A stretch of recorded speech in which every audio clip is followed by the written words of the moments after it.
Breaking the silence. North Korea's atrocities exposed. Behind the secretive facade of one of the world's most mysterious nations lies a chilling reality that cannot be ignored. Buckle up, because on this journey, we're exposing the shocking hidden truths. From human rights abuses to political oppression, we're confronting uncomfortable realities that paint a stark picture of life within the Hermit Kingdom. But fair warning, what awaits is not for the faint of heart.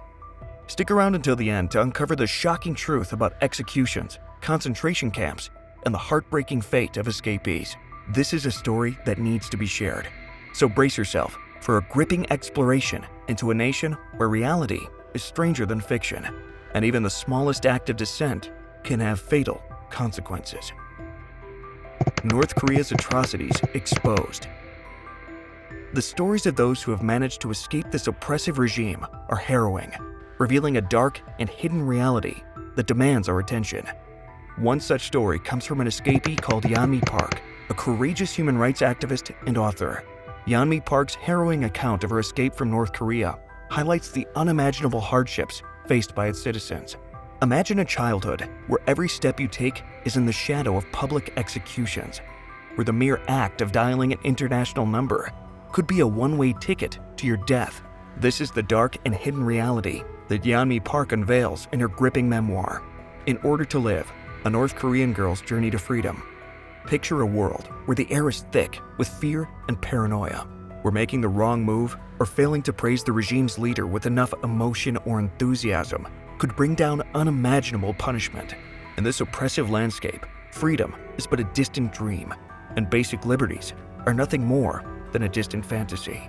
This is a place where the only TV channel broadcasts a single narrative of propaganda, where citizens are constantly reminded of the regime's greatness and their own inferiority. The internet is a forbidden realm, accessible only to a limited number of government-controlled websites. Every aspect of life, from movement to expression, is tightly controlled. But that's not the end of the nightmare. Yeonmi Park goes on to reveal a heartbreaking reality, where childhood is haunted by the presence of lifeless bodies, where starvation leads children to desperate measures like consuming rats, only to succumb to the poison within. In this twisted world, forget about love as we know it. It's exclusively reserved for the dictator, because nothing says true affection like the unwavering adoration of subjects who have no other choice, right? The propaganda machine works tirelessly, ensuring that every citizen sees the supreme leader, Kim Jong-un, as a flawless, godlike figure. After all, who needs critical thinking when you can have blind adoration? And for those rebellious enough to dissent or criticize, fear not. The death penalty is there to swiftly silence any unwanted opinions. The death penalty in North Korea is handed out like candy on Halloween. Political crimes, common crimes, breathing the wrong way, you name it, they've got a reason to execute you. It's practically a menu of creative punishments for the regime's entertainment. Now, as for the Constitution, which is considered to be the beacon of legal enlightenment, it boldly declares the existence of independent courts and judicial proceedings in strict accordance with the law. But let's not kid ourselves.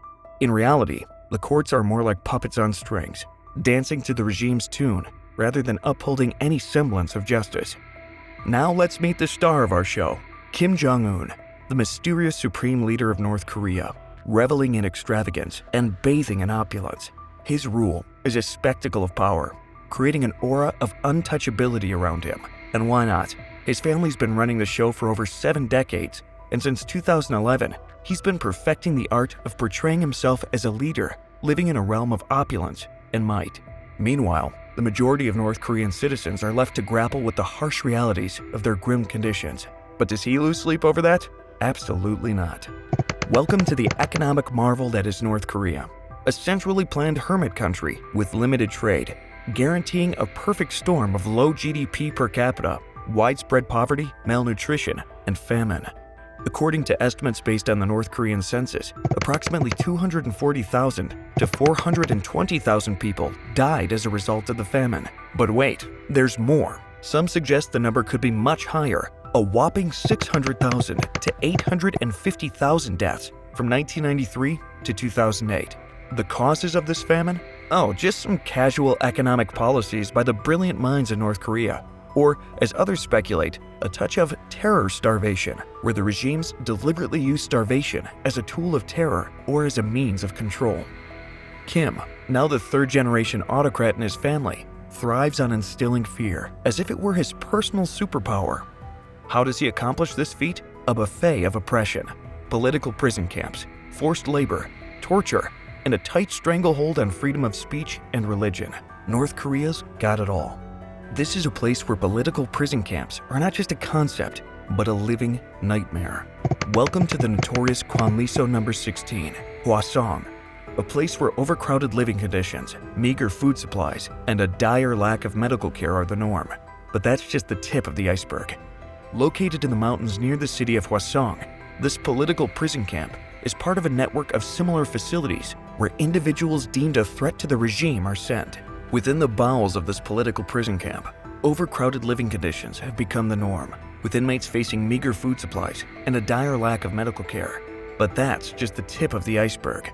Kwanliso No. 16 is just one piece of a larger network of facilities where individuals perceived as a threat to the regime are sent. Reports from defectors and survivors reveal a horror show of forced labor in hazardous mines. Inmates toiled away in dangerous conditions, their health rapidly deteriorating. Public executions, infanticides, and an alarming mortality rate due to starvation, illnesses, accidents, or torture contribute to the harrowing spectacle within these walls. The regime's tactics aim not just to punish, but to instill fear and break the spirit of those deemed a threat. The lack of transparency surrounding these facilities adds to the challenge of fully understanding the extent of the atrocities within. Now, let's turn our attention to the crime statistics, or rather, the lack thereof.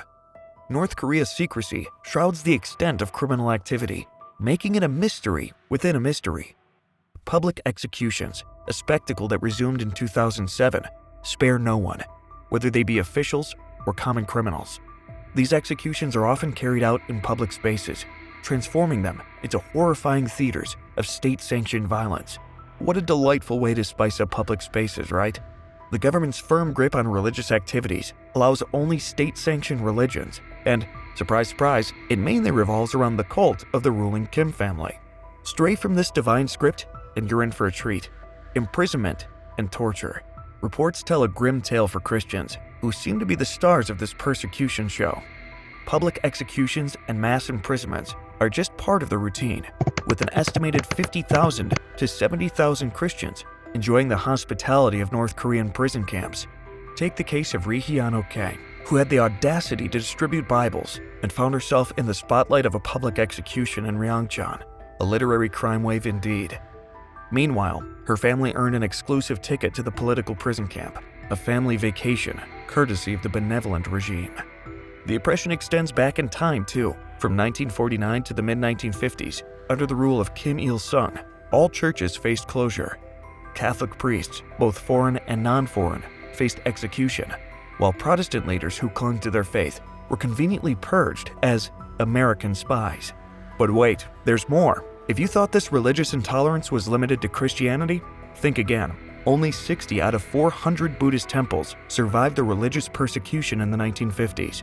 A whopping 1,600 monks met their demise, either disappearing into prison camps or being forced to renounce their faith. Now, as if that wasn't enough, there's also an extra layer to North Korea's saga of human rights violations, the ominous Kipum-jo. Allegedly, girls as young as 14 are recruited against their will into this elusive group. According to claims from A Women's Voice International, the Kipum-jo involves various activities, with prostitution being just one dark facet. The source is somewhat unclear on whether only adult members engage in prostitution, or if there's an even more disturbing involvement of children. In addition to such disturbing allegations, Kipum-jo members reportedly perform activities like massaging and cabaret dancing. As if that weren't unsettling enough, reports suggest that these unfortunate individuals might be handed a peculiar fate when they hit the ripe age of 25. Brace yourself for the grand finale. They could be ordered to marry guards of Kim Jong-il or national heroes, because what every young person dreams of is a wedding against their will, right? And if you think about escaping this grim reality by crossing the border, think again. the North Korean government has turned border controls into a formidable fortress with strict regulations and harsh punishments for those daring enough to attempt an escape. So much for a great escape, right? For those brave enough to defy the odds and make a run for it, the story takes a darker turn. Many escapees are not welcomed with open arms to a newfound freedom. Instead, they're captured and sent back to face an even grimmer fate, extended periods of imprisonment, or, in some cases, execution. But hold on, because the horror doesn't stop there. In a horrific twist, women suspected of being pregnant by Chinese men face a nightmarish ordeal. Forced abortions with the potential for live, premature babies to meet a tragic end. Babies born alive might be killed, and if not, they're callously discarded into a bucket or box, only to be buried later. The cruelty reaches new heights, as these helpless infants may live several days in the disposal container, adding another layer of heart-wrenching horror to this already dark tale. In total, it's estimated that there were 100,000 executions, 1.5 million deaths in concentration camps, and 500,000 deaths from famine, resulting in a total of 2.1 million victims. And that's a wrap for today. If you had your mind lit up by this journey into the hidden truths of North Korea, don't keep it to yourself. Spread the awareness, share with your friends, and subscribe to History Spotlight for an ongoing adventure through the captivating layers of our world's complex history. Smash that like button, spread the love, and be sure to subscribe, because this journey through the records of time is just getting started. So, until next time, stay curious and stay engaged.